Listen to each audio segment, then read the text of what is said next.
ഞാൻ അമ്മയോട് പറഞ്ഞതാ, പിന്നെ എൻ്റെ മനസ്സും. അർജുനോട് പറയുന്നതിനിടയിൽ അഭിയെ ഒന്ന് വർഷം നോക്കി. ഞാനാ അജുവേട്ടാ എല്ലാത്തിനും കാരണം. അച്ചുവേട്ടൻ അന്ന് ചെന്നൈയിൽ വെച്ച് എന്നോട് ഇഷ്ടം പറഞ്ഞിരുന്നു.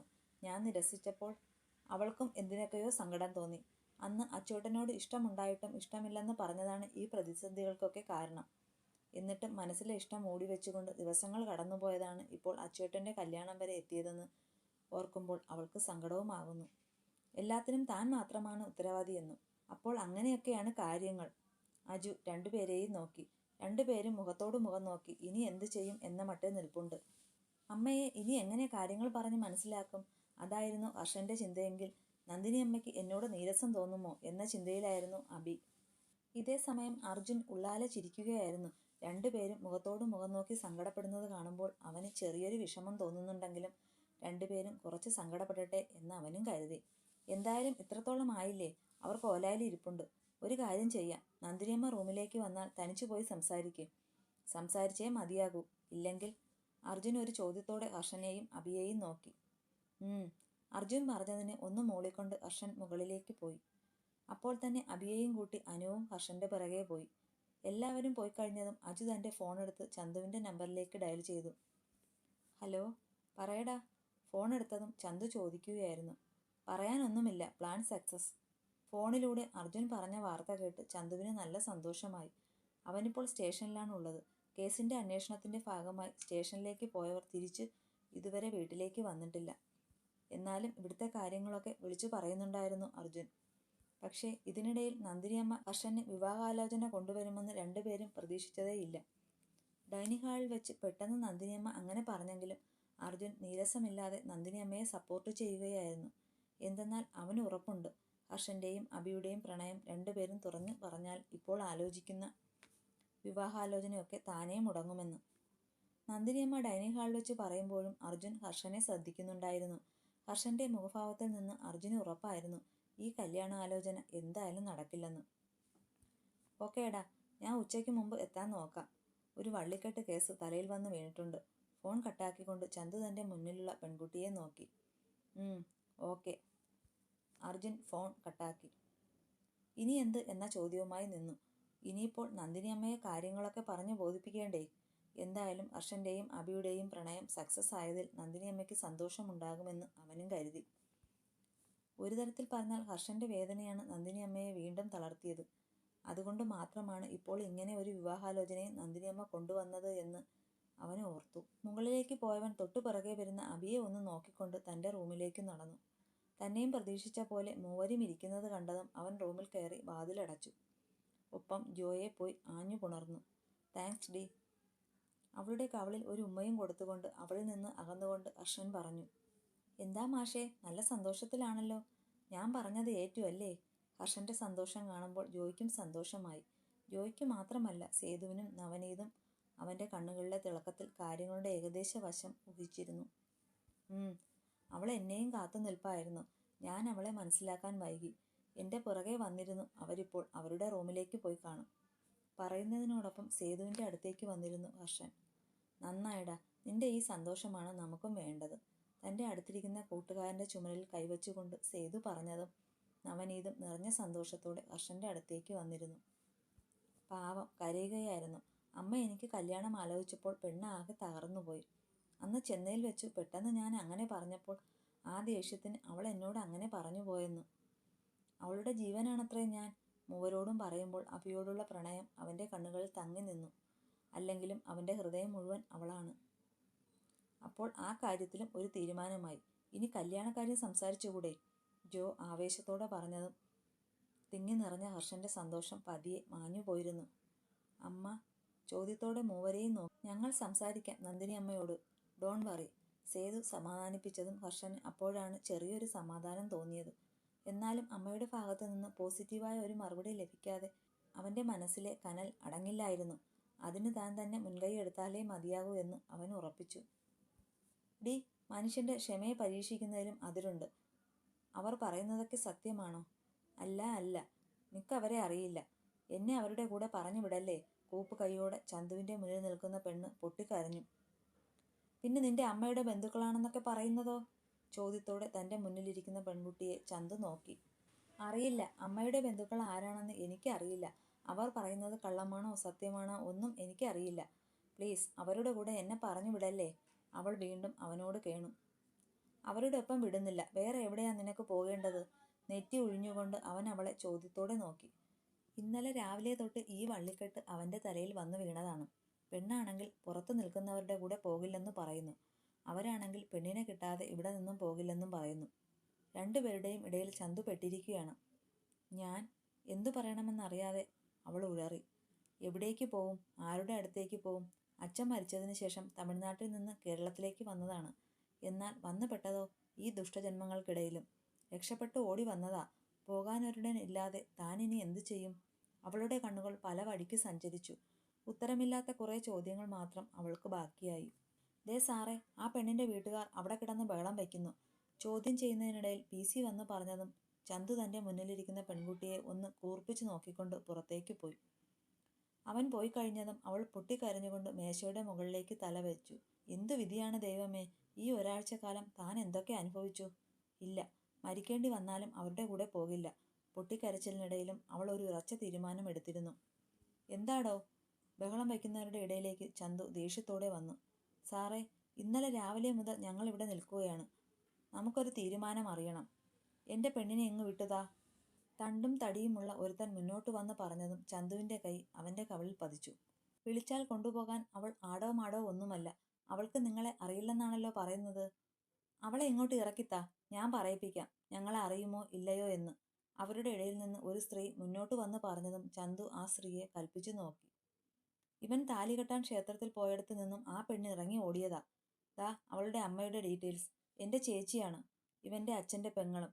ആ തടിമാടനെ മുന്നോട്ട് നിർത്തിക്കൊണ്ട് ആ സ്ത്രീ കുറെ സർട്ടിഫിക്കറ്റ് ചന്തുവിന്റെ കയ്യിലേക്ക് കൊടുത്തു. ആ സ്ത്രീയെ ആകമാനം ഒന്ന് നോക്കിക്കൊണ്ട് സർട്ടിഫിക്കറ്റ് ഒക്കെ അവൻ നോക്കി. ഇവർ പറയുന്നത് ശരിയാണെന്ന് സർട്ടിഫിക്കറ്റ് ഒക്കെ നോക്കിയപ്പോൾ അവന് മനസ്സിലായി. ഞാൻ ആ കുട്ടിയോട് ഒരിക്കൽ കൂടി സംസാരിക്കട്ടെ. ചന്തു അവിടെ കൂടി നിൽക്കുന്നവരോട് പറഞ്ഞുകൊണ്ട് അകത്തേക്ക് പോകാൻ നിന്നതും കുറച്ചു പ്രായം ചെന്ന ഒരു മനുഷ്യൻ മുന്നോട്ട് വന്നു. അതെ സാറേ. ചന്തു അകത്തേക്ക് പോകാൻ തുനിഞ്ഞതും അയാൾ വിളിച്ചതും ചന്തു തിരിഞ്ഞു നോക്കി. ചോദിക്കാനും പറയാനും നിൽക്കേണ്ട, അവളെ ഇങ്ങോട്ട് പറഞ്ഞു വിട്. എല്ലാവർക്കും മുന്നിലായി വന്നു നിന്നുകൊണ്ട് അയാൾ പറഞ്ഞതും ചന്തുവിന്റെ നെറ്റി ചുളിഞ്ഞു. ഒപ്പം അകത്തേക്ക് പോകാൻ നിന്നവൻ വീണ്ടും അവരുടെ അടുത്തേക്ക് വന്നു. അങ്ങനെ നിങ്ങൾ പറയുമ്പോൾ പറഞ്ഞു വിടാനല്ലല്ലോ ഞങ്ങൾ ഇവിടെ നിൽക്കുന്നത്. ആ കുട്ടിക്ക് നിങ്ങളുടെ കൂടെ വരാൻ താല്പര്യമുണ്ടെങ്കിൽ ഞങ്ങൾ പറഞ്ഞുവിടും. ഇല്ലെങ്കിൽ? ചോദ്യത്തോടെ ചന്തുവിനെ അയാൾ നോക്കി. ഇല്ലെങ്കിൽ സാർ എന്തു ചെയ്യും? കെട്ടിക്കൂടെ പൊറപ്പിക്കുവോ? അയാൾ പറഞ്ഞതും ചന്തുവിന്റെ കാൽ അയാളുടെ നെഞ്ചിൽ പതിഞ്ഞിരുന്നു. അപ്പാ! ആ തടിമാടൻ അയാൾ വീഴുന്നതിന് മുമ്പേ പിടിച്ചു. ഭീഷണിപ്പെടുത്തി അവളെ കൊണ്ടുപോകാമെന്ന് ഒരുത്തനും കരുതേണ്ട. എല്ലാത്തിനെയും ചുട്ടു ഭസ്മമാക്കാനുള്ള കോപത്തോടെ നോക്കിക്കൊണ്ട് ചന്തു സ്റ്റേഷന്റെ അകത്തേക്ക് പോയി.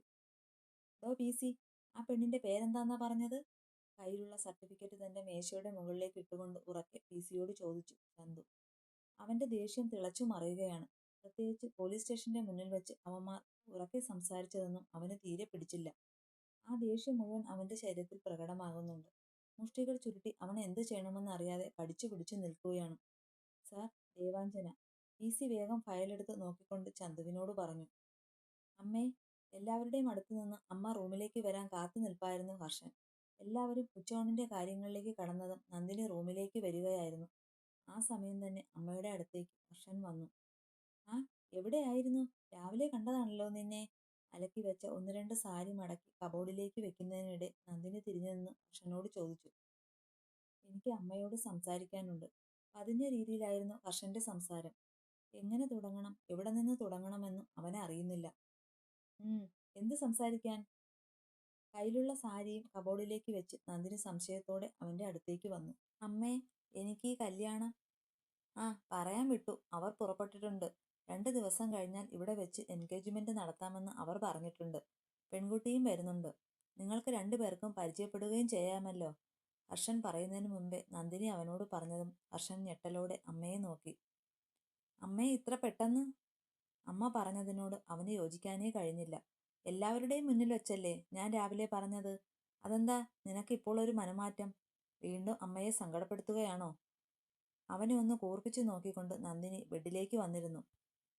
അമ്മേ, അങ്ങനെയല്ല. അവനും നന്ദിനിയുടെ മുന്നിലായി വന്നിരുന്നു. എങ്ങനെയല്ലെന്ന് ഹർഷ? നിന്നോടും കൂടി സമ്മതം ചോദിച്ചിട്ടല്ലേ ഞാൻ കാര്യങ്ങൾ ഇവിടം വരെ കൊണ്ടെത്തിച്ചത്. എന്നിട്ടിപ്പോൾ നന്ദിനി ദേഷ്യത്തോടെ മകനെ നോക്കി. അമ്മേ, എനിക്ക് അഭിയില്ലാതെ പറ്റില്ല. അമ്മയുടെ മുഖത്ത് നോക്കാതെ അവൻ തലതാഴ്ത്തി പറഞ്ഞു. അമ്മ എങ്ങനെ പ്രതികരിക്കുമെന്ന് അവനറിയില്ല. തന്നോട് ദേഷ്യമുണ്ടാകും. അമ്മയെ പറ്റിച്ചതാണെന്ന് തോന്നും. അമ്മയുടെ മുഖത്ത് നോക്കുവാൻ അവന് കഴിഞ്ഞില്ല. അമ്മയുടെ നിറഞ്ഞ മിഴികൾ കാണാൻ തന്നെ കൊണ്ടാവില്ല എന്നവന് തോന്നി. ഹർഷ, അമ്മയെ നോക്ക്. അല്പസമയമായി തലതാഴ്ത്തിയിരിക്കുന്നവനെ ശ്രദ്ധിച്ചുകൊണ്ടിരുന്ന നന്ദിനി പതിയെ അവന്റെ ചുമലിൽ തൊട്ടു. നിന്നെ എനിക്കറിയാവുന്നതല്ലേ ഹർഷ, അമ്മയെ നോക്ക്. അമ്മയുടെ സ്വരം മാറുന്നത് മനസ്സിലാക്കിയവൻ പതിയെ മുഖമുയർത്തി നോക്കി. അമ്മേ, അവളുടെ സ്ഥാനത്ത് മറ്റൊരു പെണ്ണിനെ എനിക്ക് ചിന്തിക്കാൻ പോലും വയ്യ. അറിയാം, ഞാൻ പല തെറ്റുകളും ചെയ്തിട്ടുണ്ട്. എല്ലാം തെറ്റിദ്ധാരണയുടെ പുറത്തല്ലേ അമ്മേ. അവന്റെ കണ്ണുകൾ നിറഞ്ഞിട്ടുണ്ട്. അഭിയെ ഒരിക്കലും വിട്ടുകൊടുക്കാൻ അവൻ ആഗ്രഹിക്കുന്നില്ല. ഇന്നിപ്പോൾ അവളുടെ മനസ്സ് തന്നോടൊപ്പമാണെന്നുള്ള നിമിഷത്തിൽ അവൾ തൻ്റേതാണെന്ന് അവൻ ഉറപ്പിക്കുന്നു. അമ്മയുടെ സമ്മതം കൂടിയേ ഇനി വേണ്ടൂ. അതിന് നിന്നോട് അഭിയെ മറക്കാൻ ഞാൻ പറഞ്ഞോ? ചോദ്യത്തോടെ നന്ദിനി ഹർഷനെ നോക്കി. അമ്മ ഇപ്പോൾ എന്താണ് ഉദ്ദേശിക്കുന്നതെന്ന് മനസ്സിലാക്കാതെ അവൻ നെറ്റി ചുളിച്ചു. പറഞ്ഞിരുന്നു ആ കുട്ടിക്ക് നിന്നോട് താല്പര്യമില്ലെങ്കിൽ നീ ആ കുട്ടിയുടെ പുറകെ പോകാൻ പാടില്ലെന്ന്. ശാന്തമായ രീതിയിലായിരുന്നു നന്ദിനിയുടെ സംസാരം. അമ്മേ, അവൻ ചെറു പ്രതീക്ഷയോടെ അമ്മയെ നോക്കി. അഭി എന്തു പറഞ്ഞു? ഇപ്പോൾ ചോദിക്കുമ്പോൾ അമ്മയുടെ ചുണ്ടിൽ എവിടെയൊക്കെയോ ചിരി മിന്നിമായുന്നത് ഹർഷൻ ശ്രദ്ധിച്ചു. അമ്മേ, അമ്മ എങ്ങനെ? നിറഞ്ഞ കണ്ണുകൾ അമർത്തി തുടച്ചു അവൻ ചെറുപുഞ്ചിരിയോടെ അമ്മയെ നോക്കി. ജാനകി പറഞ്ഞു. എന്നോട് മാത്രമല്ല, രാജേട്ടനോടും ഏട്ടനോടും ഏട്ടത്തിയോടും അഭിക്ക് നിന്നെ ഇഷ്ടമാണെന്ന് ജാനകി പറഞ്ഞു. നീ അവളോട് സംസാരിക്കാനായി റൂമിൽ വന്നിട്ടുണ്ട് എന്നും പറഞ്ഞു. അപ്പോൾ കല്യാണം ഉറപ്പിച്ചു എന്ന് പറഞ്ഞത്? അവന്റെ മുഖത്ത് തെളിച്ചം വന്നു. ഒപ്പം സംശയത്തോടെ അമ്മയോട് ചോദിക്കുകയും ചെയ്തു. പെണ്ണിന്റെ വീട്ടുകാർ വരുന്നുണ്ടെന്ന് പറഞ്ഞതോ? പെൺകുട്ടി വരുന്നുണ്ടെന്ന് പറഞ്ഞതോ? ഞാനൊരു കല്യാണാലോചനയും കൊണ്ടുവന്നിട്ടില്ല. ഞാനെന്ന് നോക്കിയതല്ലേ നിങ്ങൾക്ക് രണ്ടുപേർക്കും പരസ്പരം ഇഷ്ടമുണ്ടോ എന്ന്. ഡൈനിങ് ഹാളിൽ വെച്ച് നിറകണ്ണുകളോടെ ഒരാൾ ഓടിമറയുന്നത് ഞാൻ ശ്രദ്ധിച്ചിരുന്നു. അപ്പോഴേ എനിക്ക് മനസ്സിലായി അഭിക്ക് നിന്നെയും ഇഷ്ടമാണെന്ന്. നിന്നെ സങ്കടപ്പെടുത്തിയിട്ട് ഈ അമ്മയ്ക്ക് ഒന്നും വേണ്ടടാ. നീ സംസാരിച്ചില്ലെങ്കിലും അഭിയോട് ഒരിക്കൽ കൂടി സംസാരിക്കാൻ ഞാൻ തയ്യാറെടുത്ത് നിൽക്കുകയായിരുന്നു. അമ്മേ, അവന്റെ മനസ്സ് ആഹ്ലാദം കൊണ്ട് തുള്ളിച്ചാടി. അമ്മയിൽ നിന്ന് ഇങ്ങനെയൊരു പ്രതികരണം അവൻ പ്രതീക്ഷിച്ചതേയല്ല. രാജേട്ടനും ഇഷ്ടക്കുറവൊന്നുമില്ല. പക്ഷേ ബാക്കി പറയാൻ കഴിയാതെ നന്ദിനി ഹർഷനെ നോക്കി. എന്താ അമ്മേ? സന്തോഷത്തിൽ നിന്ന് പതിയെ അമ്മയുടെ മുഖം മങ്ങുന്നത് അവൻ ശ്രദ്ധിച്ചു. രാജേട്ടന് നിന്റെ കാര്യത്തിൽ ചെറിയൊരു എതിർപ്പുണ്ട്. അത്രമാത്രം നീ അഭിയോട് ചെയ്തിട്ടുണ്ടല്ലോ. അതും രാജേട്ടന്റെ മുന്നിൽ വച്ച് എത്ര തവണ. ആ അച്ഛന് മകളുടെ ഭാവിയെക്കുറിച്ച് പേടിയുണ്ടാകും. അമ്മ എന്താ ഉദ്ദേശിക്കുന്നത്? അവൻ സംശയത്തോടെ നന്ദിനിയെ നോക്കി. നാളെ കഴിഞ്ഞാൽ അജുവിൻ്റെയും അനുവിൻ്റെയും എൻഗേജ്മെൻ്റ് അല്ലേ? വേണമെങ്കിലും നിങ്ങളുടെയും എൻഗേജ്മെൻറ്റ് നടത്താമെന്നാണ് രാജേട്ടൻ പറയുന്നത്. പക്ഷേ വിവാഹം അത് 2 വർഷം കഴിഞ്ഞു മതിയെന്ന്. 2 വർഷമോ? അതെന്തിനാ? ഇരുന്നിടത്ത് നിന്ന് അവൻ എഴുന്നേറ്റു. എത്രയും പെട്ടെന്ന് പെണ്ണിനെ സ്വന്തമാക്കണമെന്ന ആഗ്രഹത്തിലാണ് അവൻ. അതിൻ്റെ മേലാണ് ഇപ്പോൾ അമ്മ ആണിയടിച്ചതുപോലെ 2 വർഷം കഴിഞ്ഞ് കല്യാണം നടത്താമെന്ന് പറയുന്നത്. ഒരച്ഛൻ്റെ മനസ്സല്ലേ മോനെ, നമുക്ക് തിരുത്താൻ കഴിയില്ലല്ലോ. നിങ്ങളുടെ കല്യാണത്തിന് ഒരു ഇഷ്ടക്കുറവുമില്ല രാജേട്ടന്. പക്ഷേ ഒരു ഉറപ്പ് അദ്ദേഹത്തിന് വേണമത്രേ. നിനക്ക് നേരിട്ട് രാജേട്ടനോട് സംസാരിക്കാം. രാത്രി എല്ലാവരും ഒത്തുകൂടി ചെറിയൊരു ചർച്ച ഉണ്ടാകും. ഞാൻ പറഞ്ഞില്ലേ അന്നത്തെ എൻ്റെ സിറ്റുവേഷൻ. വീണ്ടും തന്നിൽ നിന്ന് പെണ്ണിനെ അകറ്റുന്നുവോ? ദൂരം ഏറെയുള്ളതുപോലെ അവന് തോന്നി.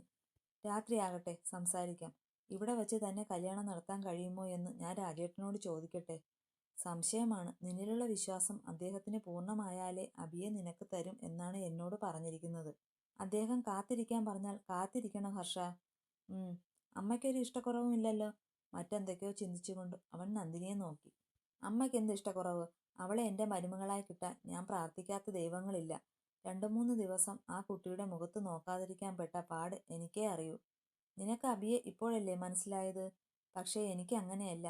ഞാൻ ആ തളർന്ന കിടപ്പിലും അവൾ എന്നെ ശുശ്രൂഷിച്ചത് എനിക്ക് ഇപ്പോഴും ഓർമ്മയുണ്ട്. മറക്കാൻ കഴിയില്ല ഈ അമ്മയ്ക്ക് അവൾ ചെയ്തതൊന്നും.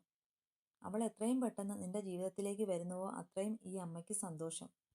അമ്മയുടെ നിറഞ്ഞ മനസ്സ് കണ്ടതും ഹർഷൻ അമ്മയെ നിറഞ്ഞ സ്നേഹത്തോടെ ആഞ്ഞു പുണർന്നിരുന്നു. ആരുമില്ലെങ്കിലും തൻ്റെ മനസ്സറിയുന്ന ഒരാളെങ്കിലും ഉണ്ടല്ലോ എന്നവൻ ഓർത്തു.